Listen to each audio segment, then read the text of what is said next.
জননেতা doctor Shafiqur Rahman, doctor Shafiqur Rahman.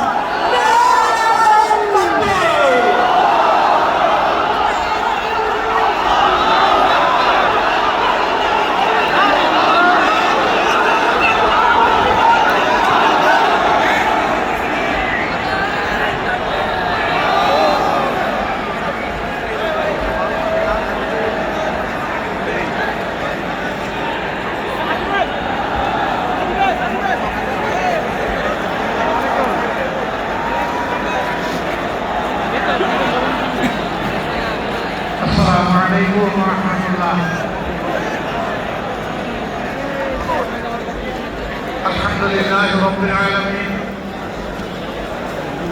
الصلاة والسلام على رسوله الكريم وعلى آله وصحبه وأهل بيته أجمعين Bangladesh Jamaat Islami Dhaka মহানগরী দক্ষিণ এবং উত্তর কর্তৃক আয়োজিত বাংলাদেশ জামাত ইসলামী তৎকালীন ভারপ্রাপ্ত সেক্রেটারি জেনারেল, বাংলাদেশের সবথেকে বড় মুসলিম জননেতা জনাব এ.কে.এম. আজহারুল ইসলামের মুক্তির দাবিতে আয়োজিত এই জনসমুদ্রের সম্মানিত সভাপতি, মঞ্চে বসা নেতৃবৃন্দ, আমার সামনে উপস্থিত ঢাকাবাসী,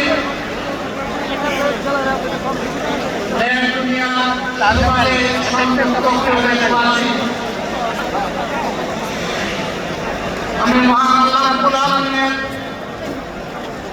শুকরিয়া আদায় করার পাশাপাশি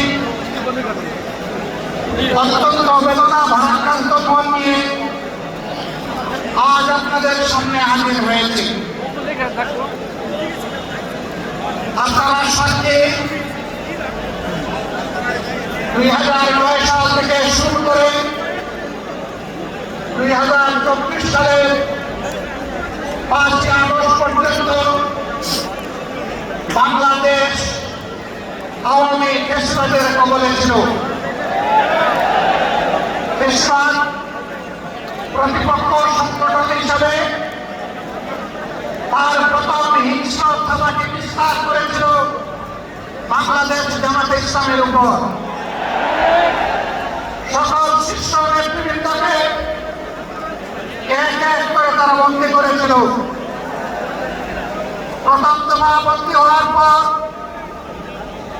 প্রিয় সংগঠন এ.কে.এম. আজহারুল ইসলামের উপর সেই সময়ে গুরু দায়িত্ব তুলে দিয়েছিল। ভারপ্রাপ্ত সেক্রেটারি জেনারেল হিসাবে সংগঠনকে তিনি নেতৃত্ব দিয়েছিলেন।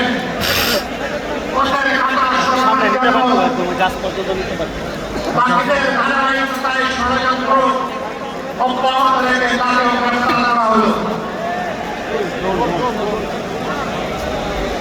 এক এক করে 13টি বছর অতিবাহিত হয়েছে। কারাগারের মুক্ততার প্রকোষ্ঠে তিনি আছেন, এখনো তিনি মুক্ত হননি। বাংলাদেশ ইসলাম থেকে মুক্ত হলো আমাদের প্রশ্ন, ফ্যাসিবাদের সবথেকে কঠিন শান্তি আজহারুল ইসলাম সাহেব মুক্ত হলেন না কেন? কোন জিনিস তাকে এখনো আটকে রাখতে বাধ্য করেছে? কেন এই বৈষম্য? আমরা তো নিজের থেকেই অন্যান্য নেতৃবৃন্দের মুক্তির দাবি জানিয়েছিলাম, এই উদারতা আমরা দেখিয়েছিলাম, উদারতা আমরা দেখতেও যাব, কিন্তু আজহারুল ইসলাম সাহেব কবে মুক্তি হবে সুস্পষ্টভাবে জানতে চাই সরকারের কাছে। আমরা তো চাইনি, কল্পনাও করিনি এইভাবে আমাদেরকে রাস্তায় নামতে হবে প্রিয় আজহার ভাইয়ের মুক্তির দাবিতে। আমরা বাধ্য হয়েছি। আমরা স্পষ্ট বার্তা দিতে চাই, তার মুক্তি না হওয়া পর্যন্ত এই সমাবেশ প্রথম নয়, শেষ নয়, সমাবেশ, বিক্ষোভ, আন্দোলন অব্যাহত থাকবে।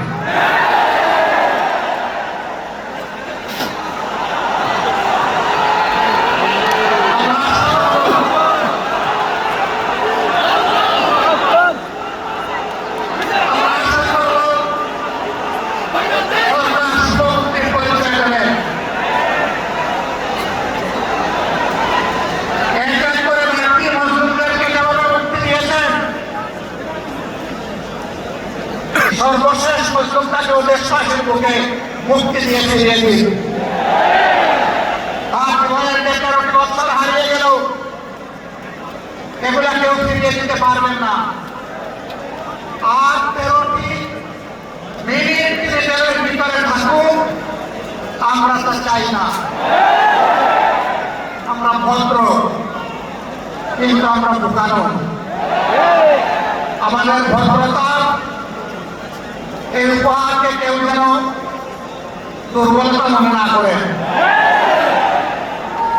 ভদ্রতা যখন শক্ত হয়, তখন কি পরিমাণ শক্ত হতে পারে 15.5 বছর তা বাংলাদেশ দেখেছে। আমি কারো কথা বলবো না, কে কি করেছেন, কোথায় আপোষ করেছেন, করেন না, এটা আমার সাবজেক্ট না। কিন্তু মহান আল্লাহর পর ভরসা করে মহান আল্লাহকে সাক্ষী রেখে বলছি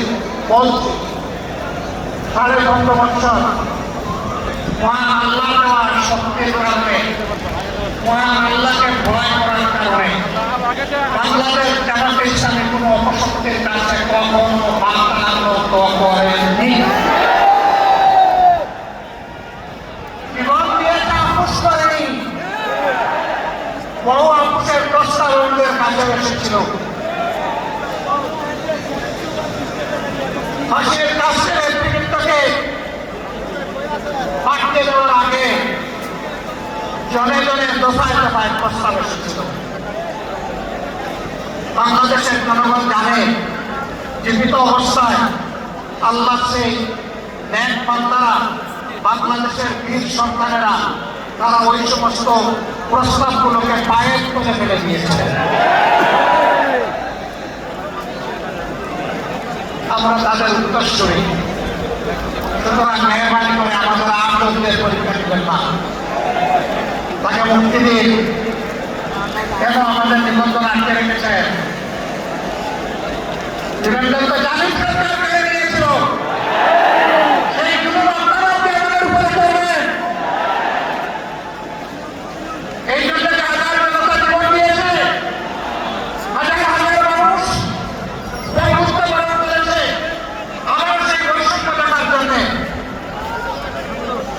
আমরা বাংলাদেশের মাটিতে আর কোনো বৈষম্যকে বরদাস্ত করব না। সকল বৈষম্যের কবর রচনা না হওয়া পর্যন্ত আমাদের আন্দোলন অব্যাহত থাকবে ইনশাআল্লাহ।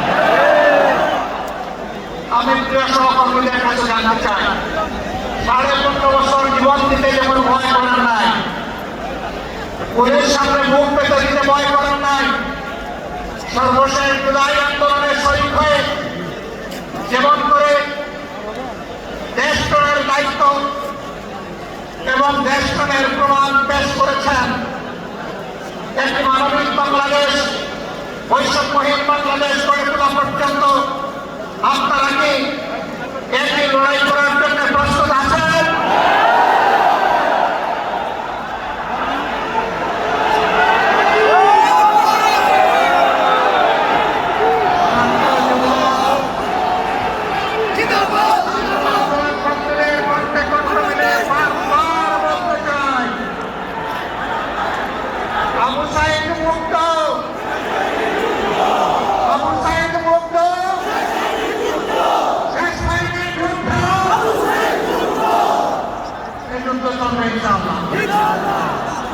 আমাদেরকে মেহরবানি করে কেউ নতুন করে আত্মপ্রাণ খাবেন না।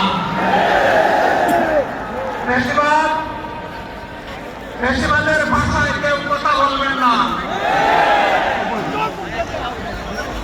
কথা বলবেন রাজনীতিবিদের ভাষায়।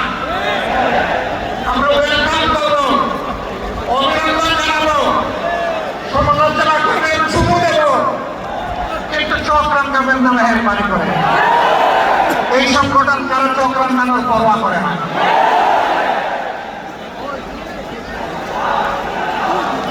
আমার সম্মানিত ভাইরা,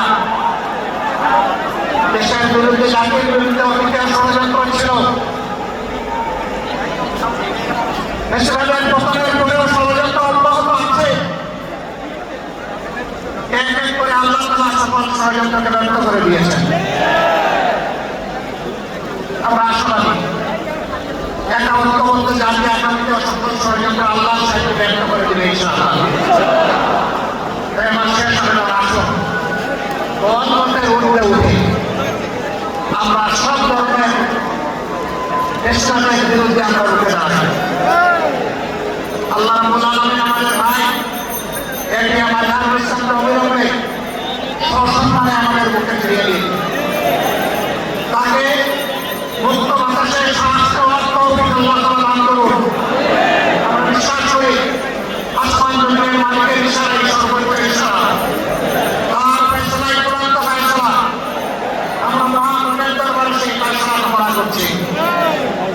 আপনাদের সকলকে আজকের এই আয়োজন সফল করার জন্য প্রিয় সংগঠনের পক্ষ থেকে আন্তরিক কৃতজ্ঞতা এবং মোবারকবাদ জানিয়ে আগত দিনের লড়াই সংগ্রামের রাজপথে আবারও সংগ্রামী ভূমিকার রাজদাত্ত হওয়ার জন্য আমার বক্তব্য এখানে শেষ করছি। আল্লাহ হাফেজ।